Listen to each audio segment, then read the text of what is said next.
Hello guys, ഇന്ന് ഞാൻ മക്കളുടെ യൂണിഫോമും ടെക്സ്റ്റ് നോട്ടും ഒക്കെ മേടിക്കാനായിട്ട് സ്കൂളിലേക്ക് പോവുകയാണ്. കസിൻ്റെ കൂടെയാണ് പോകുന്നത്. അവൻ എന്നെ അങ്ങോട്ട് ആക്കാമെന്ന് പറഞ്ഞു കേട്ടോ, ജോലിക്ക് പോകുന്ന വഴിക്ക്. അങ്ങനെ ഈ വഴി കണ്ടോ, അന്ന് നമ്മൾ പള്ളിയിൽ പോകുന്ന വീഡിയോ ഇട്ടപ്പോൾ വഴി കണ്ടത് താത്തൂട്ടിൻ്റെ ഒരു വരം പോലൊരു വഴി. അതിപ്പോൾ നമ്മളവിടെ വഴിയൊക്കെ വെട്ടി കേട്ടോ. അങ്ങനെ പിന്നെ ഞാനും അവനും കൂടെ പോവുകയാണ്. മക്കളാക്കിയേക്കുന്നത് കരിക്കോട് പേരൂരുള്ള നമ്മളെ അമൃത വിദ്യാലയത്തിലാണ് കേട്ടോ. അപ്പം അങ്ങോട്ടേക്കാണ് പോകുന്നത്. സുൽത്താൻ അവിടെ കരിക്കോട് നിൽപ്പുണ്ട്. ഞങ്ങൾ ഒന്നിച്ചാണ് അവിടെ നിന്ന് പോകുന്നത്.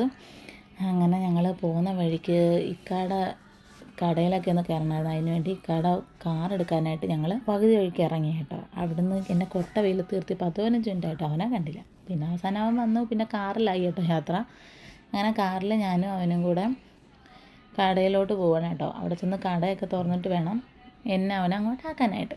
അങ്ങനെ കടയിലെത്തി. കടയിൽ ചെന്ന് അവൻ കടയൊക്കെ തുറന്ന് അപ്പോഴത്തേനും അവിടെ ബില്ലിങ്ങിൽ കൊച്ചൊക്കെ വന്ന് നിൽപ്പുണ്ടായിരുന്നു കേട്ടോ.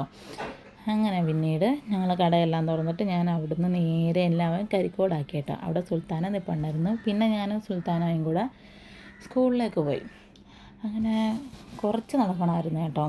ഞാൻ പഠിച്ചത് TKM-ലാട്ടോ. TKM-ൻ്റെ അടുത്തുകൂടെയാണ് പോയത്. കുറേ വർഷമായി കേട്ടോ ഇങ്ങോട്ടൊക്കെ ഒന്ന് വന്നിട്ട്. നമുക്ക് സ്കൂളിൽ പഠിക്കുന്നതെന്ന് പറയുമ്പോൾ ഭയങ്കര മടിയും കാര്യങ്ങളൊക്കെ അല്ലേ. പിന്നീട് നമുക്ക് സ്കൂളൊക്കെ കാണുമ്പോഴത്തേക്കും അന്നത്തെ ആ കാലമൊക്കെ ഒന്ന് വന്നായിരുന്നെങ്കിലും എന്നൊക്കെ നമ്മൾ വിചാരിക്കും ഇല്ലേ. അങ്ങനെ അവസാനം ദാണ്ടെ ഞാൻ സ്കൂളിലെത്തിയിരിക്കുകയാണ് കേട്ടോ. ഞാൻ സുൽത്താനയും സ്കൂളിലെത്തി. നല്ലൊരു ആംബിയൻസ് ആണ് കേട്ടോ. അവിടെ ഫുള്ളൊരു പച്ചപ്പാണ് കേട്ടോ. ചെടിയും മരങ്ങളും കാര്യങ്ങളും എല്ലാം നല്ല ഭംഗിയാണ് കേട്ടോ. അങ്ങനെ അവസാനം സ്കൂളിൽ കയറി യൂണിഫോമും ടെക്സ്റ്റും എല്ലാം ഞങ്ങൾ പോയി മേടിച്ച് വന്ന് കുറച്ച് നേരം അവിടെ ഇരുന്ന് കേട്ടോ. ആ തണലും കൊണ്ട് കുറച്ച് നേരം അവിടെ ഇരുന്നിട്ട് കുറച്ച് ഫോട്ടോസൊക്കെ എടുത്തിട്ടാണ് കേട്ടോ വന്നത്. ഇനി നേരെ വീട്ടിലേക്കാണ് കേട്ടോ പോകുന്നത്. അങ്ങനെ ഇനി ബാക്കിയുള്ളത് എങ്ങോട്ടാണ് എന്താണെന്നൊക്കെ നമുക്ക് അടുത്ത വീഡിയോയിൽ കാണാം. അതുവരെ tata bye bye, see U.